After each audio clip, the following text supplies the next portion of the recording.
Ça y est, on connaît enfin la liste de la Côte d'Ivoire pour affronter le Burundi et le Gabon. On sait que ça restera quand même des matchs plutôt importants pour la Côte d'Ivoire pour se qualifier à la prochaine Coupe du Monde.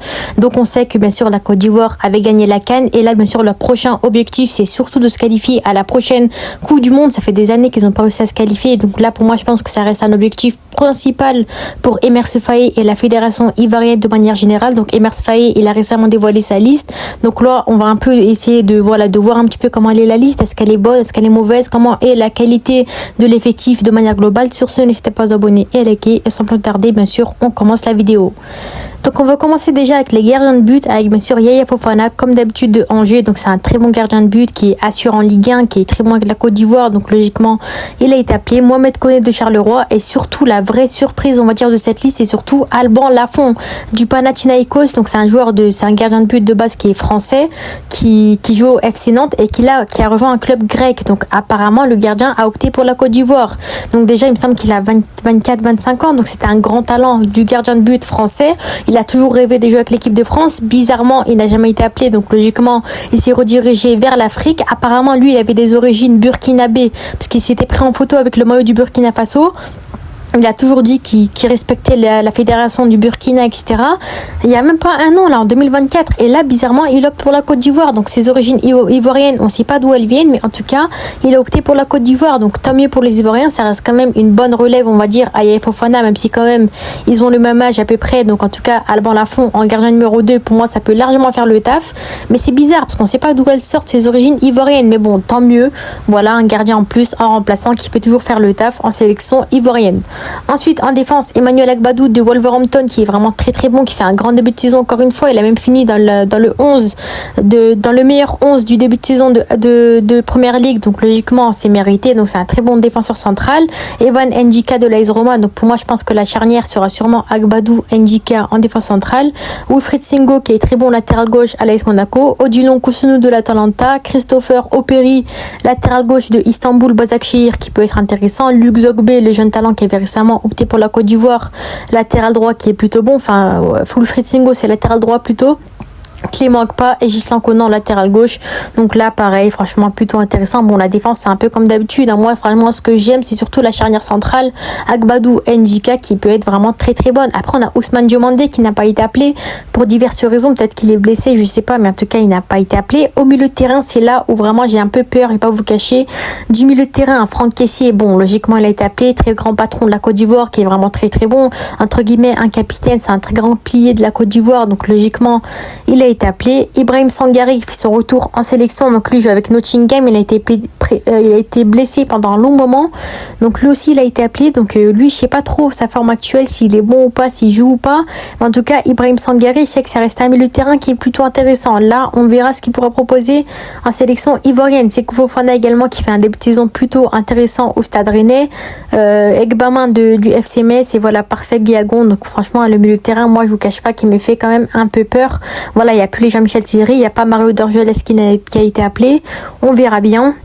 Bon, c'est des anciens, ça reste des anciens. Pour moi, ça peut largement faire le taf contre le Burundi ou le Gabon.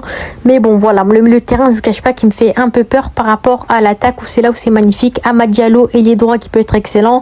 Simon Adjingra de Sunderland. Donc lui, on sait que sa situation, elle était quand même assez compliquée. Voilà, à Brighton, il jouait pas. À Sunderland, bon, il a beaucoup de temps de jeu, heureusement, en Première Ligue.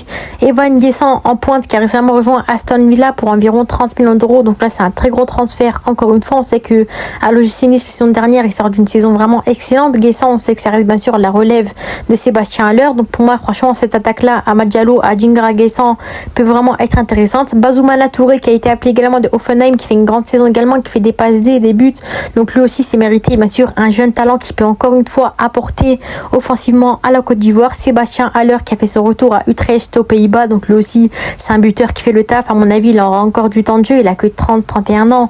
Donc encore, il a encore de la marge devant lui. Mais en tout cas, je pense qu'il faut commencer à passer à autre chose, je pense. Malheureusement, il ne joue plus vraiment au très très haut niveau comme à l'époque avec Dortmund. Bah, Utrecht, ça reste quand même un niveau voilà, plutôt intéressant aux Pays-Bas, mais franchement, je pense qu'il faut commencer à passer à autre chose, mettre peut-être Evan Diessant en pointe potentiellement, et bien sûr Bakun Issouf Bayo qui est plutôt bon à l'utiliser. Après, malheureusement, j'ai quand même remarqué d'autres absents comme des Yann Diomandé qui a récemment rejoint Leipzig, qui est très très bon également, qui fait un début de saison plutôt convaincant. C'est un ailier de 18 ans qui malheureusement est absent de la liste. Également Ahmed Junior Traoré qui aurait pu apporter en tant que milieu de terrain, milieu offensif, apporter un peu de créativité, parce que quand tu vois les milieux de terrain, les caissiers, etc., c'est plus des milieux défensifs. Donc je pense que pour moi, en tant que milieu offensif, ça aurait pu bien sûr apporter un peu plus, ou même numéro 8 au pire des cas. Et bien sûr le fameux Mohamed Diomandé de Rangers qui malheureusement n'a pas été appelé. On a vu sur les derniers rassemblements qu'il a été appelé, qu'il apportait un peu plus d'expérience, vraiment de vivacité au milieu de terrain. C'était vraiment un vrai milieu offensif qui offrait beaucoup d'occasions. Donc moi je suis un peu dégoûté le fait que des Mohamed Diomandé également n'aient pas été appelés au milieu de terrain. Quand tu vois des Guéagron, quand tu vois des je sais pas qui, tu te dis pourquoi Mohamed Diomandé n'a pas été appelé, Ahmed Junior Traoré n'a pas été appelé, Ousmane Diomandé n'a pas été appelé. En fait, tous les Diomandé, on dirait qu'ils ont été boycottés. Hein. C'est bizarre, mais bon, ils n'ont pas été appelés. Et bien sûr, Ousmane Diomandé qui n'a pas été appelé. Donc franchement, on voit quand même qu'il y a pas mal d'absents. Peut-être blessure, on ne sait pas, en tout cas c'est pas annoncé, mais je trouve qu'il y a quand même 3-4 absents qui auraient pu vraiment apporter quelque chose en plus sur le terrain. La liste, je trouve qu'elle est vraiment très intéressante, surtout au niveau des gardiens de but, où là je trouve qu'ils ont plutôt bien géré le dossier Alban Lafont. En défense, pour moi c'est pareil, c'est magnifique. Voilà, défense centrale, Agbadou, Anjika, Kosenou, qui peuvent être intéressants. Et voilà, latéral droit, on a au pire des cas, on a des Wilfried Singo qui peut être bon, on a des Luc Zogbe qui peut être bon. Donc franchement, je pense que ça peut être plutôt convaincant. Au milieu de terrain, c'est là où vraiment ça me fait vraiment très peur. Heureusement qu'en face, entre guillemets, sans manquer de respect à personne, ça fait pas très très peur non plus. Burundi, Gabon, mais quand même, faut faire attention. On sait que la Côte d'Ivoire avait déjà fait un match nul contre le Gabon, ils avaient galéré, etc. Donc franchement, il faudra faire très attention. Bien entendu, il faudra compter bien sûr sur un caissier en forme, sur un Fofana en forme, et on verra bien. Et en attaque, c'est là où moi c'est magnifique. Nicolas Pepe qui a vraiment fait un retour tonitruant à Villarreal. Il est très bon là-bas. Et les droits, il tue tous les défenseurs. Il est très percutant. Donc ça, c'est vraiment ce que j'aime, on va dire, sur le terrain. Donc voilà, c'était un peu la liste de la Côte d'Ivoire. Dites-moi vos avis, bien sûr, en commentaire. Sur ce, n'hésitez pas à vous abonner et like. On se dit à la prochaine. Ciao.